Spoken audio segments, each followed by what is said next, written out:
मित्रों नमस्कार, मैं are Yadav Hindi Guru channel में आपका स्वागत करता हूं। मित्रों, मैंने बताया था आपसे कि पत्र लेखन के क्रम में पूरे सिलेबस को मैंने नोट डाउन करा दिया था आपको पिछले वीडियो में। अब आपको आज से पत्र पढ़ना है और बहुत ध्यान दे करके पढ़िएगा, क्योंकि यहाँ पर पत्र में काफ़ी ओवरलैप होता है नंबरों का। कभी कम कभी ज़्यादा नंबर आता है। उसका मुख्य कारण ये होता है कि आप पत्र को समझ नहीं पाते हैं। हमको समझने के लिए बहुत बेसिक चीज़ पहले हम समझ लें कि जैसे आप पत्र अभी तक जो लिखते आए हैं, तो जैसे हाई स्कूल इंटरमीडिएट में आपने लिखा होगा पत्र कि औपचारिक होता है, एक पत्र अनौपचारिक होता है, दो प्रकार के पत्र होते हैं। तो जिसमें से आपने पढ़ा होगा कि प्रधानाचार्य को पत्र लिख रहे थे, संपादक या पुलिस अधीक्षक को पत्र आप लिखते रहे होंगे, ठीक है। उसके बाद में आपने अनौपचारिक पत्र पढ़ा होगा कि जैसे भाई को पत्र लिख रहे हैं, पिता को लिख रहे हैं, बहन को लिख रहे हैं, या कोई सगे संबंधी को लिख रहे हैं। तो ये पत्र आप सामान्य रूप से लिखते आए हैं, ठीक है। इसी का विकसित रूप कंपटीशन में सिलेबस में दे दिया गया है, जिसका नाम है सरकारी पत्र, अर्ध सरकारी पत्र, परिपत्र, टिप्पण, प्रतिवेदन, अनुस्मारक, कार्यालय आदेश, ज्ञाप। बहुत सारे पत्रों के नाम हैं जो आपके सिलेबस में डाले गए हैं। और एक जानकारी मैं देना चाह रहा था आपको कि जो समीक्षा अधिकारी का मेंस का टॉपिक है, एज इट इज खंड शिक्षा अधिकारी का भी टॉपिक है। तो जो लोग दोनों पेपर दे रहे हैं उनके लिए बहुत बेहतर चांस है, क्योंकि आप एक ही पढ़ने से दोनों निपटा सकते हैं, ठीक है। एक ही सिलेबस निपटाने से आपका 2 सिलेबस कंप्लीट हो जाएगा।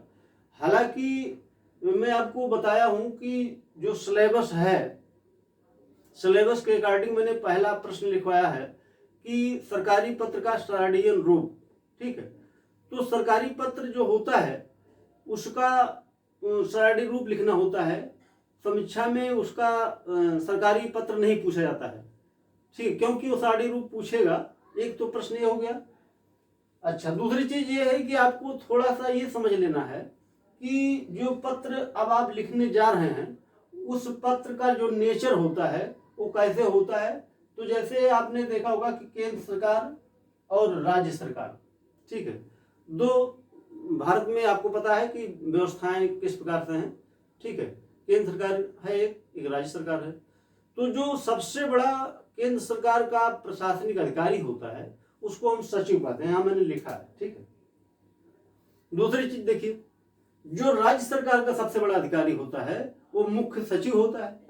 अब देखिए, जो केंद्र सरकार में सचिव होता है इसके नीचे बहुत सारे सचिव होते हैं या बहुत सारे अधिकारी होते हैं, जिसको हम अधीनस्थ अधिकारी बोलते हैं। तो इसमें विशेष सचिव, वन सचिव, ठीक है, बहुत सारे सचिव हैं जो इस सचिव के नीचे काम करते हैं। इसके बाद में ऐसे ही हायरार्की में मुख्य सचिव के नीचे बहुत सारे विशेष सचिव हैं, अनुसचिव हैं, ठीक है। तो अपर सचिव बहुत सारे हैं जो आप जानते हैं एक सामान्य रूप से। तो यहाँ फिलहाल आपको ये इतना बताने का मैंने प्रयास किया है कि केंद्र सरकार का जो सबसे उच्च अधिकारी होता है, जिसको हम प्रशासनिक अधिकारी बोलते हैं, उसका नाम है सचिव। और जो राज्य सरकार का सबसे बड़ा अधिकारी होता है उसको हम बोलते हैं मुख्य सचिव। देखिए, आपको कुछ शब्दावलियां ध्यान में रखना है जो पत्र की भाषा में के रूप में प्रयोग में हम लाते हैं। आप पत्र जो लिखते थे उससे थोड़ा सा हट करके थोड़ा अच्छे शब्दों का प्रयोग करिए। क्यों? क्योंकि अब आपको वो पुरानी शब्दावलियां नहीं प्रयोग करनी है, ठीक है। कि I respectfully I beg to say that I have suffering from fever since last night, ये सब चीज आप भूल जाइए जो आप अंग्रेजी में लिखते थे, हिंदी में लिखते थे, ठीक है। तो अब आपको थोड़ा सा शब्दावलियां अच्छी लिखनी है। जैसे आपको पता होगा कि सिलेबस में कुछ शब्दावलियां हिंदी से अंग्रेजी और अंग्रेजी से हिंदी पूछी जानी है। तो कुछ शब्दावलियां जो इंग्लिश वाली पूछी जाती हैं वो इन्हीं पत्रों से भी पूछी जाती है, मैं आपको बता दूं, ठीक है। तो आपने पढ़ा होगा ये गवर्नमेंट आर्डर होता है जिसको आप शासनादेश हिंदी में बोलते हैं। आपके सिलेबस में शासनादेश नहीं है, लेकिन उसका दूसरा रूप शासकीय पत्र है, ठीक है। तो शासकीय पत्र और सरकारी पत्र मैंने लिखा है, ठीक है। आप थोड़ा सा ध्यान दीजिएगा कि शासकीय पत्र और सरकारी पत्र का जो इंग्लिश नाम है उसको हम इंग्लिश में कहते हैं गवर्नमेंट लेटर, ठीक है।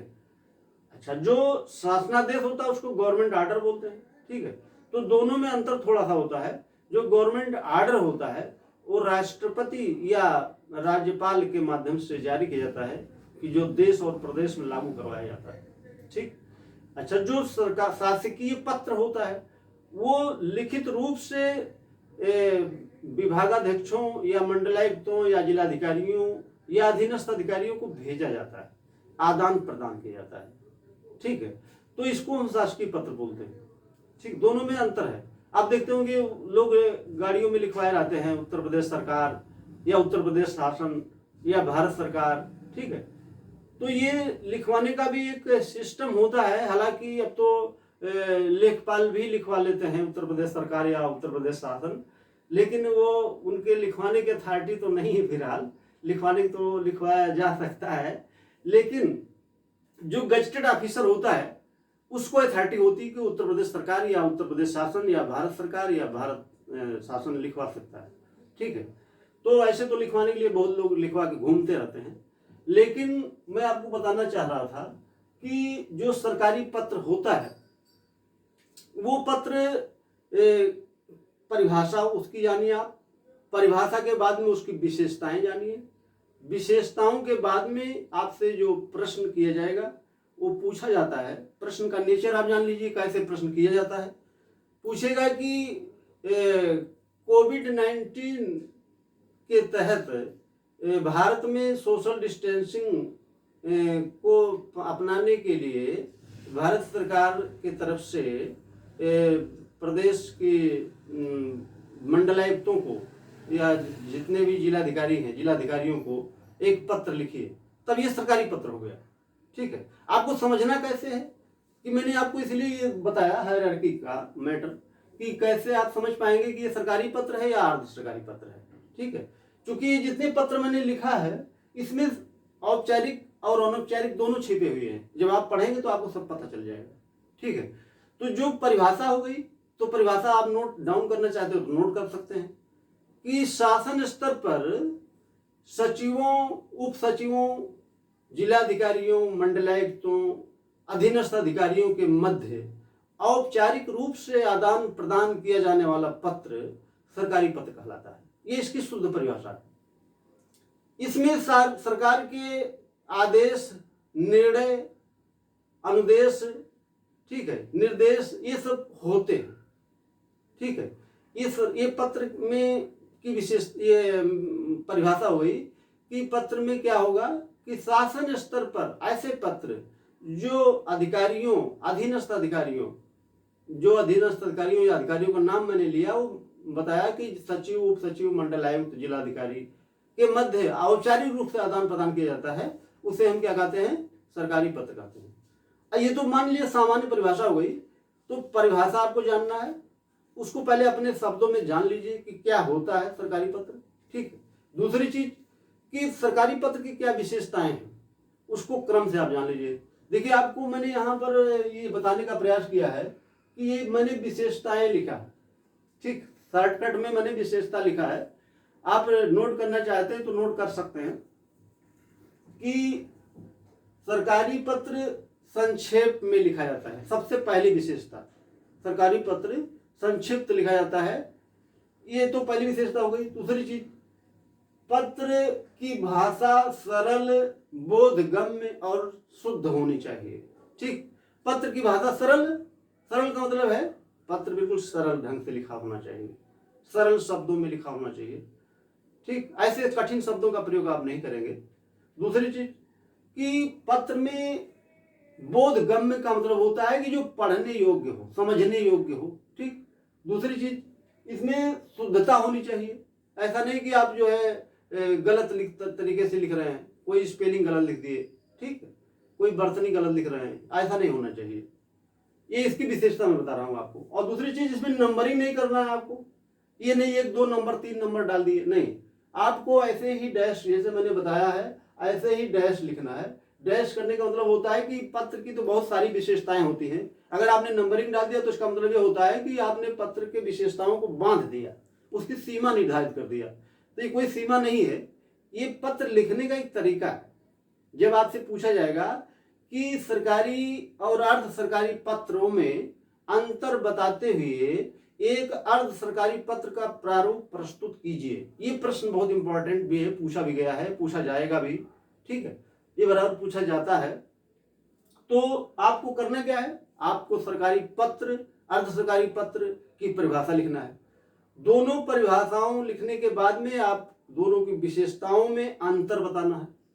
ठीक, कि क्या इसकी विशेषता है सरकारी पत्र की, क्या अर्ध सरकारी पत्र की विशेषता है। ठीक, दूसरी चीज कि मैंने बताया है कि पत्र में एक निष्ठता होनी चाहिए।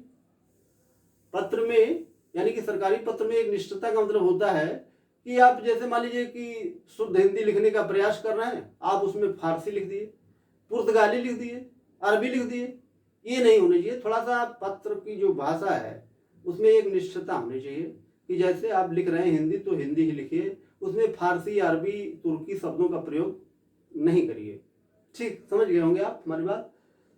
दूसरी चीज देखिए, जो भी हम लिखते हैं, पढ़ते हैं, बोलते हैं, वो किसी न किसी पुरुष में बोलते हैं। ठीक है, पुरुष का मतलब होता है कि 3 पुरुष होते हैं। देखिए मैंने यहाँ पर नोट डाउन कर दिया है कि एक होता है प्रथम पुरुष, या इसी को हम अन्य पुरुष बोलते हैं। ठीक, इसका एक वचन वह होता है और अन्य पुरुष का बहुवचन वह सब होता है।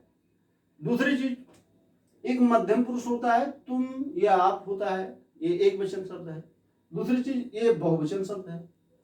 अगला देखिए, उत्तम पुरुष होता है, एक वचन में मैं होता है और बहुवचन में हम सब होता है। तो जो भी पत्र आप लिखेंगे तो उसमें आपको उत्तम पुरुष, अन्य पुरुष या मध्यम पुरुष जरूर लिखना पड़ेगा। ये बहुत बड़ी विशेषता है। ठीक, तो पत्र यानी कि आप अगली लाइन लिखेंगे कि सरकारी पत्र उत्तम पुरुष में लिखा जाता है। ठीक, इसका ये मतलब हो गया कि जब आप पत्र लिखना प्रारंभ करते हैं तो उसमें अभी मैं जब लिखाऊंगा तो बताऊंगा कि कैसे लिखा जाएगा। उसमें मुझे आपसे कहने का निर्देश प्राप्त हुआ है, शब्द से शुरुआत करेंगे आप।